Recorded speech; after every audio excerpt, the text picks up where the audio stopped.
जिमुतवाहनक पूजा तथा कथा। जिमुतवाहनक प्रादुर्भाव। गाम में एकटा ब्राह्मणी छलीह। हुनका एकटा कन्या छलनि जे बड़ सुन्दर छलनि, सर्वगुण सम्पन्न। एक बेर ओहि गाम में भादव मास में बड़ वर्षा भेलैक, एतेक जे लोक जे चौड़चन पाबनिके लेल गहूम सुखायत से कठिन भऽ गेलैक। गामक लोकसभ ब्राह्मणीके कहलकनि जे जँ अहाँ अपन कन्या सूर्य भगवानके दऽ देबनि तऽ रौद भऽ जायत। ब्राह्मणी कहलखिन जे यदि से भऽ जायत तऽ हम अपन कन्या दऽ देबनि। संयोग एहन भेलैक जे जहिया ब्राह्मणी कबूल कऽ लेलखिन तकरा प्राते सौंसे गाम वर्षा होइक आ ब्राह्मणीके आँगन में ठहाठहि रौद रहनि। समस्त गामक लोकसभ ब्राह्मणीके आँगन में अपन अपन गहूम जारनि काठी सुखौलक आ पाबनि केलक। पाबनिके प्रातसँ सूर्य भगवान ब्राह्मणीके ओहिठाम आबऽ लगलखिन आ कहऽ लगलखिन जे अहाँ जे गछने छी से हमरा दिअ। ब्राह्मणी आब सूर्यके खेपऽ लगलखिन आ 1 मास 2 मासक समय देबऽ लगलखिन। एक दिन जहिया समय देने छलखिन, हुनका आबयसँ पहिने ओछौन बिछौन कऽ राखि अपने दुनू माइधी दोसर आँगन जाय बैसि रहलखिन। सूर्य भगवान भरि दिन बैसि संध्याकाल विदा भऽ गेलाह। विदा हेबाक काल हुनका बाड़ीमे गेनहारी साग रहनि, ताहि पर बैसि लघुशंका कऽ देलखिन। ओ साग हरियर कंचन भऽ कऽ चललै, चतरि गेल।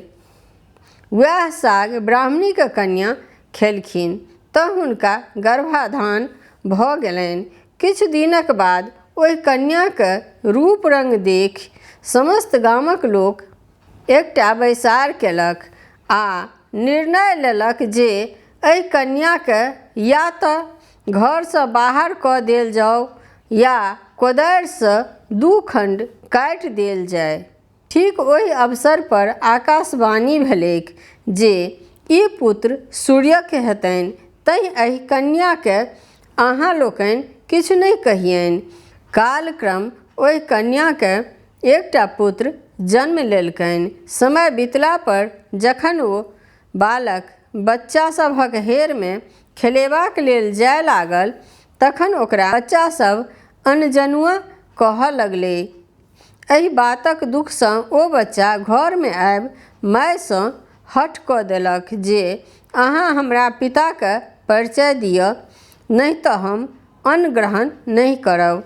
माय हुनकासँ 1 दिनक समय लेलखिन आ प्रातःकाल हुनका पिताके नाम कहबाक प्रण केलखिन। तखन बच्चा अन्न ग्रहण केलक। किछु कालक बाद अंतर्ध्यान भऽ सूर्यके स्मरण केलनि। पुनः आकाशवाणी भेल जे कुमारीके काटल टोकरीके सूत धरा आकाशमे अहाँ बालकके उड़ा देबनि। तहन ओ देखताह जे 7 टा रथ एक संगे जा रहल छै, जाहिमे अगिला महादेवक रहतनि आ पछिला नारदके, आ ताहि रथके नीचाँमे हमर रथ रहत। प्रातःकाल माय सब वृत्तान्त बालकके कहि आकाशमे टोकरी सूत धरा विदा कऽ देलखिन। कथनानुसार ओहि बालकके सूर्य भगवानक दर्शन भेलैक। ओ कहलखिन जे जाउ, अहाँके नाम जिमुतवाहन आइसँ भेल। अहाँ हमर पुत्र छी। सभके ई बात कहबै, लोक एकरा मानि लेत। ताहि पर ओ बालक प्रमाणक हुनकासँ याचना केलखिन। ताहि पर सूर्य भगवान हुनका हाथक औँठी आ कानक कुण्डल देलखिन, जाहि पर सूर्य भगवानक नाम लिखल छलनि।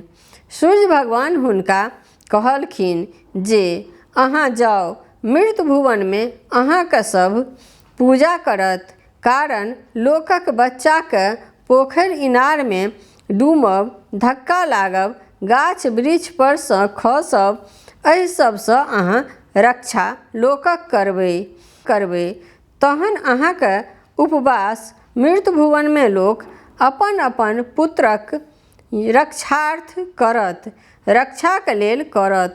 ताहि दिनसँ अध पर्यन्त सब पुत्रवती लोकनि अपन संतानक रक्षार्थ रक्षाक लेल ई व्रत कथा करैत आबि रहल छथि। संतानक रक्षार्थ रक्षाक लेल ई व्रत कथा करैत आबि रहल छथि। जिमुतवाहनक कथा। एक समयमे अत्यंत रमणीय जे कैलाश शिखर, ताहिठाम पार्वती शंकरसँ पुछलखिन जे हम सुनऽ चाहैत छी से अहाँ हमरा सुनाउ।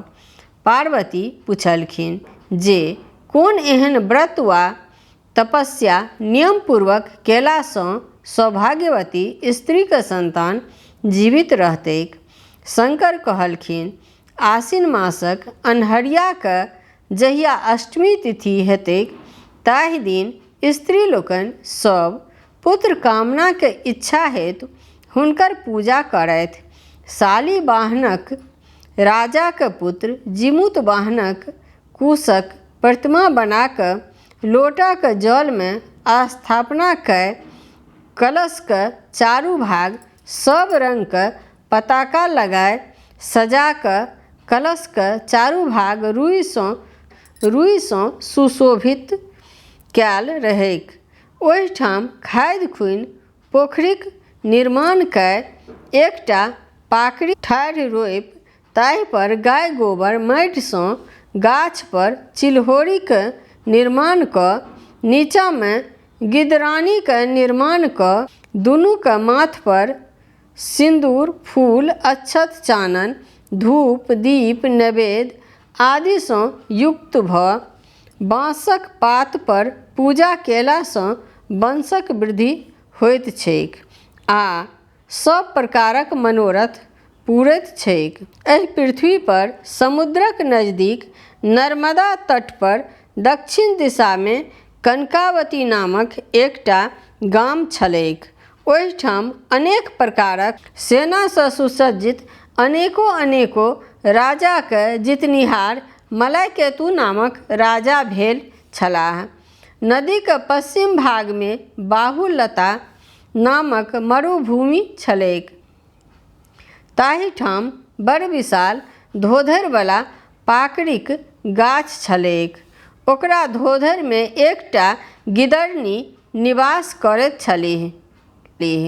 ओहि वृक्षक ऊपर ठाढ़ि पर खोता लगाए एकटा चिल्होरनी सेहो निवास करैत छलीह। बहुत दिन एकठाम रहलाक कारणे दुनू गोटेक मित्रता भऽ गेलनि। ओहिठाम कदाचित आश्विन कृष्ण अष्टमीक ओहि नगरमे निवास केनिहार उत्तम मध्यम अधम स्त्री लोकनि जिमुतवाहनक पूजा केलनि आ कथा वाचकसँ कथा सुनि अपन अपन घर गेलीह। ओहि दुनू गोटे चिल्ही आ सियारनी सेहो पूजा कऽ सब अपन अपन घर गेलीह।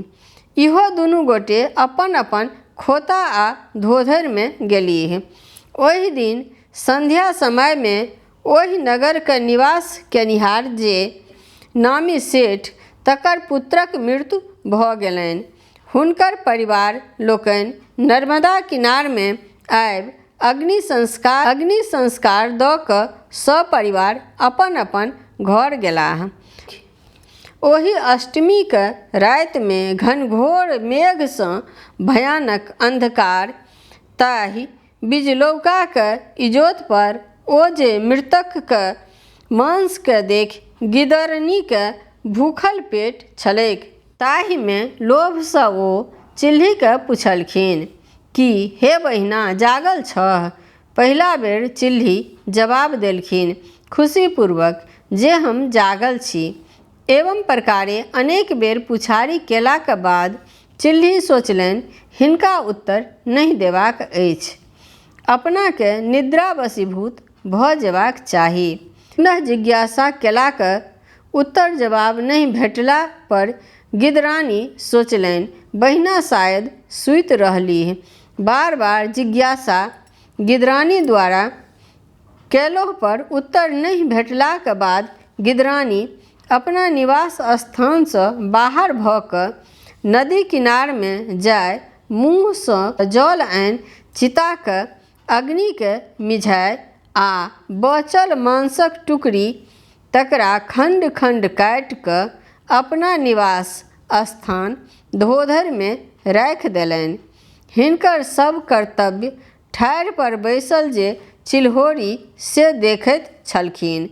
आब प्रातःकाल भेलाक बाद गिदरानी चिल्होरीके कहलखिन जे हे सखी, परनाके चर्चा किएक नहि करैत छी? रातुक बातके जननिहारि जे चिल्होरी से उदास भऽ कहय लगलखिन, हे प्रिय, परना करू, आब परनाके बेर भऽ गेलैक। हमहूँ जे स्त्रीगण लोकनिक द्वारा देल गेल जे अक्षत औंकड़ी आ नवेद ताहिसँ परना करैत छी। तखन कालक्रममे प्रयागमे जे कुम्भ लगलैक ओहिमे दुनू गोटे जाइत गेलीह। ओहिठाम जा कऽ एके समयमे दुनूके मृत्यु भऽ गेलनि। ओहिठाम कुम्भमे मृत्यु भेलाक कारणे गिदरनीके मलयकेतु महाराजाके महारानी भेलीह आ चिल्ही जे छलीह से महामतक नामक जे सेठ तिनकर स्त्री भऽ जन्म लेल आ जन्मान्तरक जे बात से ईश्वरक कृपासँ ओहू जन्ममे स्मरण रहनि। तहन ओहि व्रतके प्रभावसँ आ तीर्थमे जा कऽ जे मृत्यु भेलनि ताहिसँ नगरवासी वेदक ज्ञाता जे भास्कर नामक भिक्षु ब्राह्मण तकरा घरमे दुनूके जन्म भेलनि। दुनू जौआँ जन्मो लेलनि। ताहिठाम प्रतिदिन परिचर्याके बल पर बढ़ैत जे ओ दुनू कन्या तिनका पिता देख जे विवाह करक योग्य भऽ गेल, तहन बुद्धि सेन नामक धनी मानी व्यक्तिसँ अपन जेठ कन्या शीलावतीके बियाह देलनि आ दोसर कन्या कर्पूरावतीके मलयकेतु नामक जे राजा तिनकासँ बियाह देलनि। कालक्रमसँ कर्पूरावती गर्भवती भेलीह आ बच्चा जन्मो लेलकनि, लेकिन मरि गेलनि। तखन अत्यन्त दुखी भेलीह। एहि क्रमसँ कर्पूरावती 7टा पुत्रके जन्म देलनि, किन्तु 7 मरि गेलखिन। पहिल जे कन्या शीलावती छलखिन से हुनकर 7 पुत्रक मृत्यु देखलाक बाद हुनको मोनमे बड़ दुख भेलनि। शीलावतीके अपना 7टा पुत्र भेलनि आ सब जीवित छलनि। शीलावतीके जे 7 पुत्र सेवा करैत छलनि तकरा कर्पूरावती देखैत छलखिन से हुनका मोने मोन बड़ संताप होइत छलनि। एहि दुखसँ कर्पूरावती जिमुत वाहनक पूजाके दिन खाट पर सुतले रहलीह। राजा जखन गृहवासमे अयलाह तखन जिज्ञासा केलनि जे रानी कतऽ गेलीह। तकरा बाद सखी सब रानीके लगमे रहनिहार सब जाय रानीके कहलखिन जे राजा तकैत छथि। तहन रानी ओकरा सब द्वारा राजाके समाद देलखिन जे शयनागारमे सूतल छथि। तखन राजा स्वयं आबि पुछलखिन जे किएक खाट पर सूतल छी? ओ कोख कऽ कऽ कहलखिन जे सुखसँ सूतल छी। तखन राजा हुनका कहलखिन जे हे प्रिय, अहाँ उठू। ताहिपर रानी कहलखिन यदि अहाँ हमर कथा करी तऽ हम उठि सकैत छी, नहि करब तऽ नहि उठब। अहाँ हमरासँ सत्य करी। तऽ राजा हुनकर वचन सुनि 3 बेर सत्य केलखिन। सत्य केलाक बाद कर्पूरावती सज्जासँ उठि कऽ हठात कहलखिन, हमर जे बहिन छथि शीलावती, तिनकर 7टा पुत्रके सिर काटि कऽ हमरा दऽ दी। तखन राजा पृथ्वीके ठोकैत कान धरैत कहैत छथिन जे पापी, एहि तरहक बात अहाँ किएक बजलहुँ? एहि तरहेँ बार बार कहलाक बाद हुनक आज्ञाके स्वीकार केलनि। राजा हुनका बातके स्वीकार करैत कहलखिन, काल्हि अहाँके सिर आनि कऽ दऽ देब। हुनक वचनके सत्य जानि जिबूतवाहनक पूजा केलनि। तकरा बाद दोसर दिन सत्यक रक्षाके हेतु राजा चण्डालके दरवाजा पर बजा कऽ कहलखिन, महामतक 7 पुत्र तकर सिर काटि कऽ कर्पूरावतीके दऽ देबनि। ओ 7टा सिर आनि कर्पूरावतीके देल। ओ 7टा सिरके देखि कर्पूरावती बड़ प्रसन्न भेलीह। ओहि 7 सिरके धो 7टा कपड़ामे बान्हि 7 डाला पर परनाके दिन पठा देलखिन लीलावती दासीके द्वारा, आ कहलखिन जे ई 7 डाला 7 पुतोहके हेतु अछि, समय अयला पर एकर भक्षण करैत जतीह। लेकिन शीलावती द्वारा कैल शुद्धपूर्वक जिमूतवाहनक पूजाके कारणे ओ 7 डाला मुँहका जे मुण्ड से तारक फलमे परिवर्तित भऽ गेल। ओ 7 पुत्र जे जीवित भऽ गेलैक, ओ 7 बालक घोड़ा पर चढ़ि अपना अपना घर चल गेलैक। ओहिठामसँ 7 भाइ जा कऽ स्नान कऽ जाहिठाम हुनका लोकनिक स्त्री छलखिन सभ पहुँचलाह। ओ 7 पुतोह 7 तारक फल अपना अपना स्वामीके देखऽ देलक आ कहलकनि जे ई अहाँके मौसी पठौलनि अछि। ओतय कर्पूरावती शीलावतीके 7 पुत्रक वधक शोकाकुल कानब सुनबाक जे आनन्द तकर प्रतीक्षामे बैसल छलीह। तखन जखन कानब कर्पूरावती नहि सुनलनि, तखन फेर दासीके जिज्ञासाके हेतु पठौलखिन। दासी ओहिठाम जा कऽ सब समाचार बुझि अपन मालिकके आबि कहलकनि। फेर शीलावतीके जे पुत्र मौसीके द्वारा वध कएल गेल से पुनः अपन मायके सेवा करक हेतु पहुँचल। ई देखि कर्पूरावती अत्यन्त दुखी होइत राजासँ पुछलखिन, हे राजा, काल्हि अहाँ शीलावतीके 7 बेटाके सिर काटि कऽ देने रही। ओ शीलावतीके पुत्र नहि छलैक, ओ कोनो दोसर व्यक्तिके छल हेतैक। प्रिय राजा कहलखिन, काल्हि अहाँके सामनेमे ओ 7 मुण्ड राखल छल, तखन अहाँ एना किएक कहैत छी? हमहूँ ओकरा सभके देखलियैक अछि, ताहिसँ हमहूँ आश्चर्यित छी। एकर बाद फेर शीलावतीके सेवाके हेतु 7 पुत्र आबि गेलनि। ई जरूर आश्चर्यक बात थिक। किन्तु सुनू, अहाँक जे बहिन छथि ओ पूर्व जन्ममे सतव्रतक आचरण केने छलीह। ओहि प्रभावसँ 7 जे पुत्र से जीवित भऽ गेलनि। अहाँ ओ सत्यव्रतक आचरण नहि केने छलहुँ, तैँ अहाँके 7 पुत्र मरि गेल आ अहाँ एहिसँ अत्यन्त दुखी रहैत छी। राजाके मुँहसँ ई बात सुनि ओ गुम ठाढ़ भऽ गेलीह। अगिला वर्ष महामतक जे स्त्री शीलावती, तिनका राजाके जे पत्नी कर्पूरावती दासी द्वारा समाद पठौलखिन जे आइ एके ठाम पूजा आ कथा सुनब।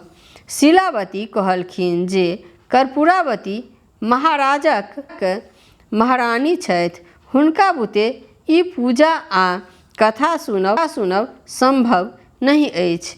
दासी ओहिठामसँ आबि कऽ रानीके सब बात कहलकनि। रानी दासीके कहलनि जे हुनका 7 टा बेटा छनि, तैँ ओ गर्व अभिमानसँ भरल छथि। कर्पूरावती फेर भिनसर संग संग पारण करब, ताहि हेतु सुद्रीके पठौलखिन। सुद्री वापस अयलनि आ कहलकनि जे हम दुनू गोटे एकठाम परना नहि कऽ सकैत छी। से दासी फेर आबि रानीके कहलकनि। ओहि बातके सुनि रानी क्रोधमे मंदाध भऽ कऽ खरखरिया मंगाए ओहिपर चढ़ि संग पारण करक हेतु पारणके सामग्री लऽ कऽ शीलावतीके ओहिठाम पहुँचलीह। ओहिठाम पहुँचलाक बाद शीलावती हुनका आसन आ पानि लऽ आदरके संग पैर धो कऽ बैसौलखिन आ पुछलखिन, बहिन, एहिठाम अहाँ कोना पहुँचलहुँ? कर्पूरावती कहऽ लगलखिन, बहिन, अहाँके संग मिल परना करबाक कारण हेतु हम आयल छी। शीलावती कहलखिन, बहिन, तोरा संग एकठाम परना हम नहि करब। फेर महारानी कहलखिन, बहिन, अहाँ जल्दी उठू, परनाके जे असल समय से बीतल जाइत अछि। शीलावती पुनः कहलखिन जे अहाँ राज्यके राजभोगसँ करू, अहाँ आबो दुष्टताके छोड़ि दिअ। रानी थेथर जकाँ तैयो कहलखिन जे हम अहाँके संग मिलिए कऽ आइ परना करब। शीलावती ओहि वचनके बुझि जे आब ई मानैवला नहि अछि, परनाके जे वस्तु सभके जमा करऽ लगलीह। आब अहाँ हमरा संगे अवश्य मिल कऽ परना करू, तखन नर्मदा तीर पर चलू। ओहिठाम दुनू गोटे विदा भेलीह। शीलावती कर्पूरावती दुनू मिल कऽ नर्मदामे स्नान केलनि। स्नान केलाक बाद शीलावती कर्पूरावतीके पुछलखिन जे की अहाँके पूर्व जन्मक बात किछु स्मरण अछि? कर्पूरावती कहलखिन जे नहि स्मरण अछि। तहन शीलावती कहलखिन जे यह नर्मदा नदी छथि, यह बहुलता मरुभूमि छैक, यह विशाल पाकड़िक गाछ अछि। पूर्व जन्ममे हम चिल्होरी छलहुँ, तू गिदरनी छलह।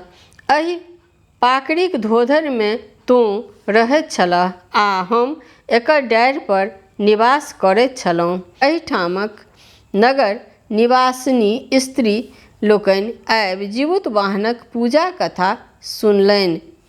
अहाँ आ हम दुनू गोटे हुनका लोकनिक नजदीकमे जा कऽ पूजा आ कथा सुनलहुँ आ सुनलाक बाद अपना अपना घर जा कऽ रहलहुँ। एकरा बाद ओहि दिन संध्या समयमे ओहि नगरमे रहनिहार जे दत्ता सेठ, तकर पुत्रक देहांत भऽ गेलै। ओकर बंधु बांधव सब आबि कऽ चिता रचि संस्कार कऽ अपन अपन घर गेल। तकरा बाद मध्य रातिमे अहाँ हमरासँ पुछलहुँ, प्रिय चिल्ही, अहाँ जागल छी? से कएक बेर पुछलाक बाद हम चुप्पी साधि देल। तखन हमरा सूतल बुझि अहाँ अपन धोधरिसँ बाहर भऽ कऽ नर्मदामे जाय मुँहसँ जल आनि चिताके अग्निके मिझा कऽ भरि पेट नर मांस खा कऽ और मांस धोधरिमे आनि कऽ राखल। से सब वृत्तांत हमरा ज्ञात अछि। तकरा प्रातःकाल अहाँ हमरा परनाके हेतु कहलहुँ, प्रिय चिल्ही, परना नहि करब। तहन हम जे अहाँके रौतका वृत्तांत देखने छलहुँ ताहि हेतु उदासीन हृदयसँ कहल जे सखी अहाँ परना करू। हम केलहुँ। ग्रामीण स्त्री सभक द्वारा देल गेल औंकड़ी, अक्षत आ प्रसाद लऽ कऽ परना केलहुँ। तहन अहाँ मनुष्यक जे मांस रखने छलहुँ ताहिसँ परना केलहुँ। आब अहाँ हमरा संगे आबि कऽ देखू। से कहि कऽ हुनकर हाथ पकड़ि धोधरिमे लऽ जाय मनुष्यक मांस आ हड्डीके जे टुकड़ा शीलावती कर्पूरावतीके देखौलखिन। व्रत भंग केलाक दोषसँ अहाँके पुत्र सब मरैत गेल आ अहाँ दुखी होइत गेलहुँ। हम नियमपूर्वक जे व्रतके पालन कयल तकर फल जे हमर पुत्र सब जीवित अछि आ प्रसन्न अछि, ओहि कारणसँ हमरा अहाँमे विरोधाभास भेल।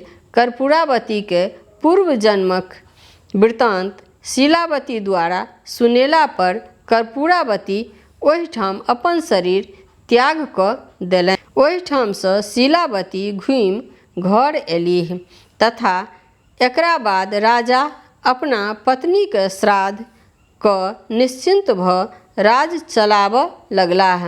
वएह जे जीवित वाहनक पूजा कथा आइ तक मृत भुवनमे होइत आबि रहल अछि।